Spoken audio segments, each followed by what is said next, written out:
తెలంగాణలో ఉద్యోగాల భర్తీకి సీఎం కేసీఆర్ శ్రీకారం చుట్టారు. 15 శాఖల్లో 15,000 ఉద్యోగాలను భర్తీ చేయాలని నిర్ణయించారు. పూర్తి వివరాలు మా ప్రతినిధి సోమగోపాల్ అందిస్తారు. సోమగోపాల్, ఉద్యోగాల భర్తీకి సంబంధించి తెలంగాణ ప్రభుత్వం తీసుకుపోయే నిర్ణయాలేంటి?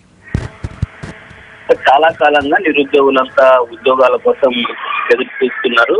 ఇవాళ ముఖ్యమంత్రి కొద్దిసేపటి క్రితమే దీనిపై ఒక కీలక నిర్ణయం తీసుకున్నారు. మొత్తం 15 శాఖల్లో ఉన్నటువంటి 15,000 ఉద్యోగాల్ని భర్తీ చేయాలని ముఖ్యమంత్రి నిర్ణయించారు. అలాగే వయోపరిమితికి సంబంధించి కూడా చాలా రోజులుగా చర్చ జరుగుతుంది. ప్రస్తుతం 34 ఏళ్లుగా వయోపరిమితి ఉంది. దీన్ని 10 ఏళ్ల పాటు సడలించి 44 ఏళ్ల వరకు అనుమతించాలని ముఖ్యమంత్రి నిర్ణయం తీసుకున్నారు. ఈ మొదటి దశలో మొత్తం 15 శాఖల్లో 15,000 ఉద్యోగాలు భర్తీ చేయనున్నారు.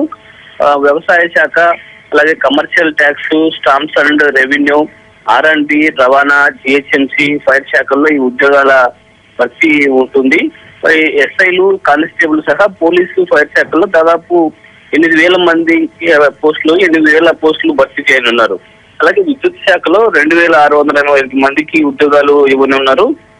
మిగిలిన శాఖల్లో 4,300 మందికి ఉద్యోగాలు ఇవ్వాలని నిర్ణయించారు. అలాగే వీటిని ఏ సంస్థల ద్వారా భర్తీ చేయడానికి సంబంధించి కూడా ముఖ్యమంత్రి క్లారిటీ ఇచ్చారు. పోలీసు ఉద్యోగాలకు సంబంధించి స్టేట్ లెవెల్ బోర్డు ద్వారా విద్యుత్ ఉద్యోగాలను జెన్కో, ట్రాన్స్కో, డిస్కంల ద్వారా భర్తీ చేయనున్నారు.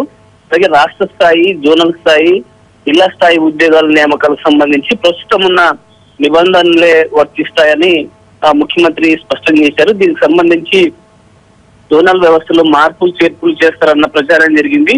ఈ ప్రస్తుతం జరుగుతున్న ఉద్యోగాలకు సంబంధించి ఇది వర్తించదని ముఖ్యమంత్రి చాలా క్లియర్ గా స్పష్టం చేశారు.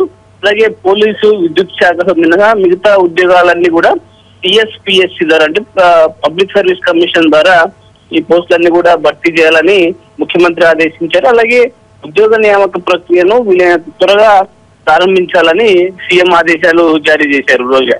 రైట్ సోమగోపాల్.